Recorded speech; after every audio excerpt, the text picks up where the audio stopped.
Olha, pessoal, desde cedo eu estava querendo falar com vocês aqui para analisar essas mega manifestações que ocorreram ontem de apoio ao governo do presidente Bolsonaro e de franca oposição ao STF e, enfim, aos governadores.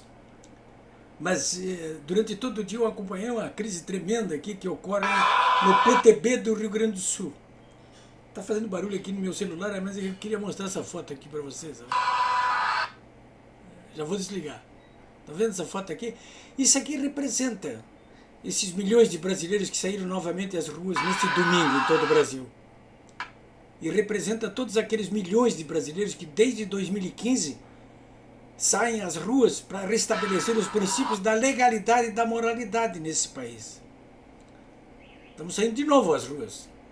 Porque a implementação agora, a cargo do governo que nós elegemos, está sendo obstaculizada de maneira feroz e criminosa por parte do Supremo Tribunal Federal e dos governadores. Principalmente, com o apoio total da imprensa. Vou desligar esse barulho aqui. Esse barulho aqui não dá para aguentar. Bom, senhores, mas eu dizia que eu passei o dia todo aqui às voltas com essa crise tremenda no PTB aqui do Rio Grande do Sul. O PTB é forte aqui no Rio Grande do Sul. Tem 7 deputados federais e estaduais, entre eles, né? 4 estaduais e 7 federais, e integram o governo do tucano Eduardo Leite. E a crise toda aconteceu porque o presidente nacional do PTB criticou assim com severidade o vice-governador e também secretário da Segurança Pública do Rio Grande do Sul, Ranolfo Vieira, que apoia completamente, claro, ele é vice-governador, o seu governo do tucano Eduardo Leite, que está cometendo as maiores arbitrariedades, com um gesto de enorme autoritarismo, fechando o Rio Grande do Sul já durante 14 dias e já anunciou que vai fechar mais 7 dias. E hoje deu uma entrevista para a Rádio Gaúcha, que é da RBS, afiliada da Globo aqui no Rio Grande do Sul, deixando claro que por ele vai fechar tudo até o final do março. Quem sabe até por abril adiante. Está fechando tudo. E o Jefferson criticou esse governador severamente. Acabou criticando também o pessoal do PTB que apoia o governo com unhas e dentes aí. O Roberto Jefferson até, numa série de áudios e de postagens que colocou durante o dia, deixou claro que esse apoio dos deputados estaduais e federais e do próprio partido no Rio Grande do Sul se deve ao que ele chamou, entre aspas, de venda de apoio em troca de 300 cargos em comissões. É isso aí. Hoje está agitado aqui o dia por causa disso aí. Bom, de qualquer maneira, só para resumir a história, o presidente nacional do PTB dissolveu o diretório estadual aqui do Rio Grande do Sul e já disse, olha, vocês 4 deputados estaduais e 3 federais podem ir embora. O Ranolfo pode ir embora junto. Porque vocês são cúmplices desse governo aqui que está mantendo as pessoas presas dentro de casa, deixando os bandidos soltos e destruindo a economia do Rio Grande do Sul, deixando sem trabalho, sem renda, sem nada a população do Rio Grande do Sul aí, num gesto que ele considera criminoso, que está sendo feito aqui no Rio Grande do Sul. Não deixou por menos, né? Não deixou por menos. É uma crise instalada aí. Né? O Roberto Jefferson, o presidente nacional do PTB, não está fazendo isso por acaso. Ele sabe que por trás de tudo isso aí tem uma disputa pela sucessão presidencial, porque o governador do Rio Grande do Sul tem a pretensão de ser o candidato tucano a presidente. Portanto, ele que apoia o PTB, o governo Bolsonaro, e vai apoiá-lo na reeleição, não vai tolerar que o seu partido aqui no Rio Grande do Sul apoie um virtual candidato a presidente contra justamente o Bolsonaro. Essa é a leitura que tem que ser feita, né? Essa é a leitura.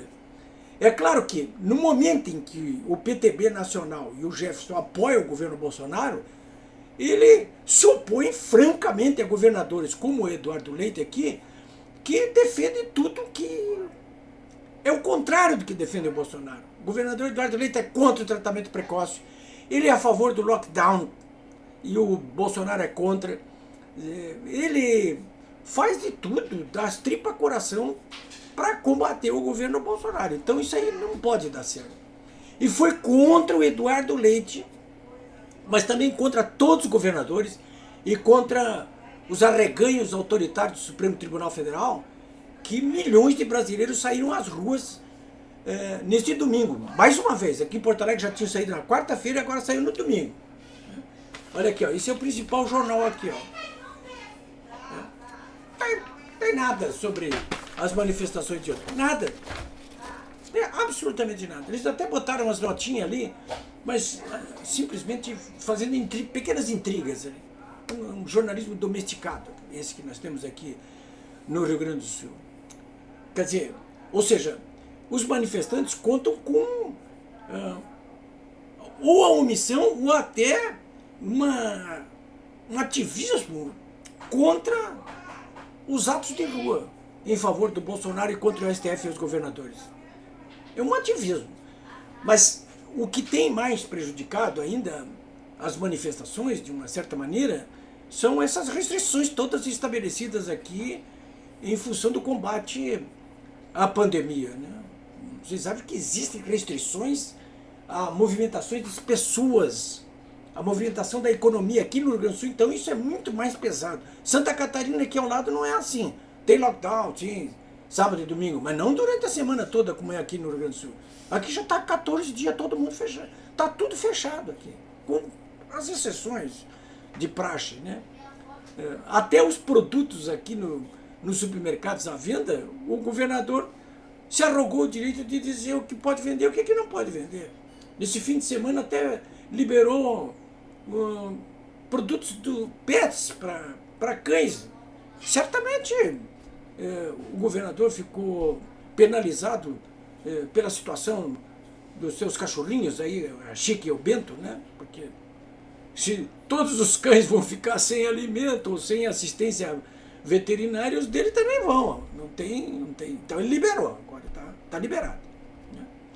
Então há essas restrições aí, além do fato de que praticamente nenhum deputado federal, pelo menos aqui no Rio Grande do Sul, nenhum deputado federal, nenhum deputado estadual, nenhum vereador, pelo menos de Porto Alegre, apoiam isso aí, com raras exceções aqui no Rio Grande do Sul, do Bibo Nunes, que tem feito algumas manifestações, mas que não tem atuado diretamente em linha de frente, e dá uma vereadora aqui de Porto Alegre, a combativa vereadora Fernanda Barter, que essa sim, bota a cara para bater, está valendo o voto que deram a ela.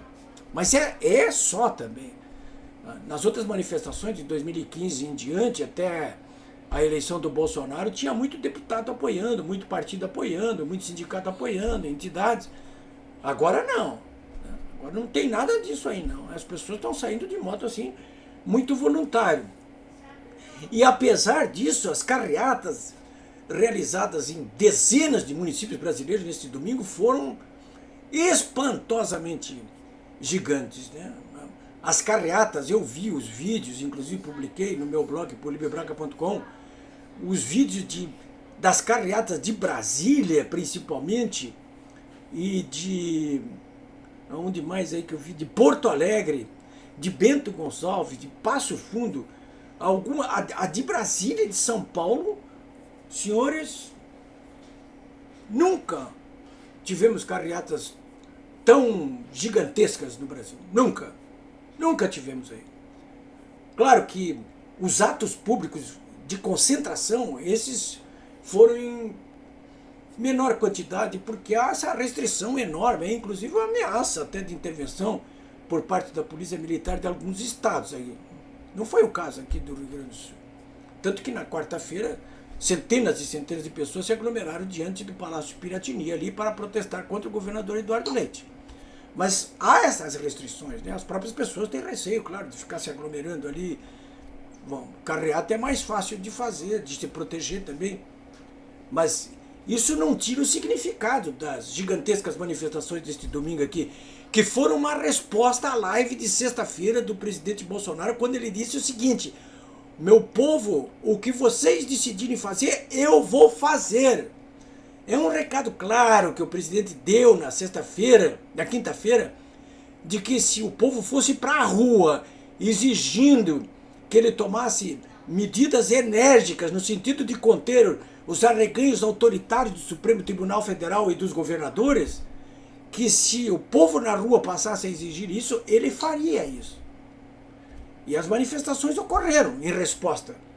O povo na rua ali, em Porto Alegre, no Rio de Janeiro, Salvador, Recife, Fortaleza, Campo Grande, aqui no Rio Grande do Sul, em Bento Gonçalves, Passo Fundo, em pequenos municípios, centenas e centenas de municípios aqui, em todo o Brasil.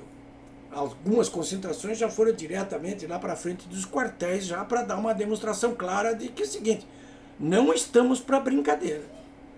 Então, o que se pode imaginar daqui para frente? Ora, o que se pode imaginar é que se busque uma solução dentro do Estado Democrático de Direito, como eu já falei aqui, e isso só pode acontecer através de uma atuação do Congresso Nacional.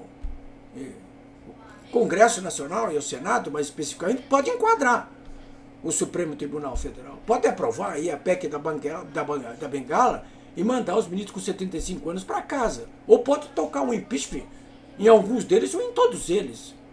Pode fazer isso aí.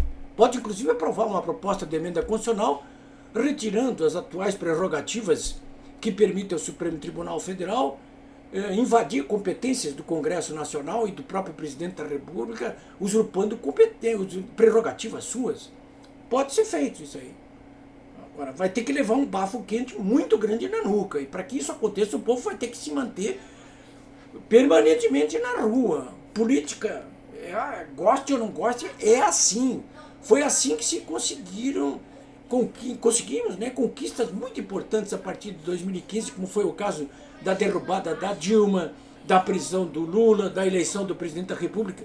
E agora se trata de consolidar o poder do presidente da República, que está sendo ameaçado tanto pelos governadores quanto pelo Supremo Tribunal Federal, numa escalada sobre a qual eu já falei aqui com vocês várias e várias vezes. Então, do ponto de vista legal, é aí que tem uma solução. Agora, se isso não acontecer, também legalmente nós sabemos que existem possibilidades, inclusive através do acionamento do artigo 142 da Constituição Federal. E neste caso aí é uma ação direta do presidente da República, que não poderá agir, ele mesmo já disse isso aí, sem que o povo na rua o fortaleça. Tem que ter isso aí.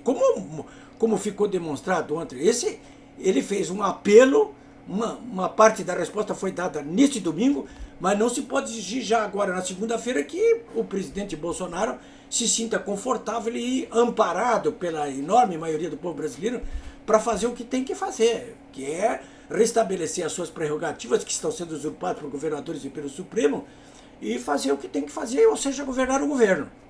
É isso aí.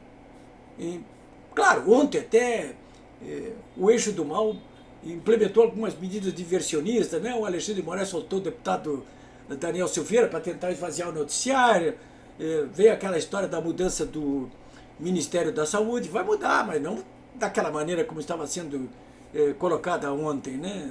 Esses diversionismos nós já conhecemos, né? O povo brasileiro está aprendendo a fazer política, é isso que nós sabemos aí. Bom, os alvos principais, como eu já disse para vocês aí, foram os governadores e o Supremo Tribunal Federal. Porque, na verdade, são os governadores e é o Supremo Tribunal Federal, mas esse, de modo mais recorrente, que estão estabelecendo uma insegurança jurídica tremenda no Brasil. Muita insegurança jurídica. Quer dizer, essa insegurança jurídica, ela está violando os princípios, o restabelecimento dos princípios da legalidade e da moralidade, como eu já falei aqui para vocês. Esse ativismo do Supremo e dos governadores, essa insegurança jurídica que eles estabelecem, se corporifica através da invasão de competências próprias do governo federal e do presidente Bolsonaro. E ela mostra que tanto o Supremo quanto os governadores estão mais interessados em prender o povo dentro de casa, povo ordeiro dentro de casa, que trabalha, que quer trabalhar e que não pode, e deixar livre e solto os bandidos aí. É isso aí.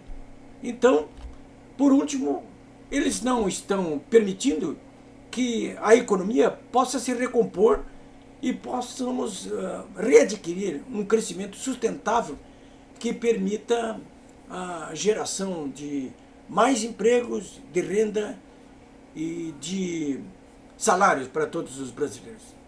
É essa insegurança jurídica que já vem se estabelecendo há algum tempo através das ações do Supremo e agora materializada no apoio dos governadores, essa insegurança jurídica é que está provocando todo esse temblor aí, como dizem os argentinos, institucionais aí.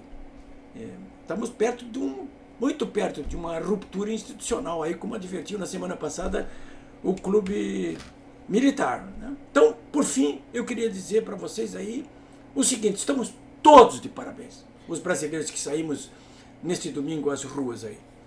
Estamos repetindo a história, não como farsa, mas como verdade. A história de 2015, 2016, 2017 e 2018. Mas é preciso que se avance um pouco mais, para que o povo não saia das ruas, enquanto não conseguirmos êxito nas nossas demandas, que é de enquadrar, de alguma forma, as ações do Supremo Tribunal Federal e dos governadores. Temos que fazer o que fez o povo na Praça Tahrir, no Egito, quando começou a Primavera Árabe. Vão ter que ter uma primavera brasileira aí. E nesse caso, isso significa uma ocupação permanente das ruas por parte do povo que apoia o governo Bolsonaro e quer ver ele implementando aquelas consignas que nós defendemos em praça pública desde 2015. Não tenho medo. É isso exatamente que precisamos fazer. Ou vocês não acham?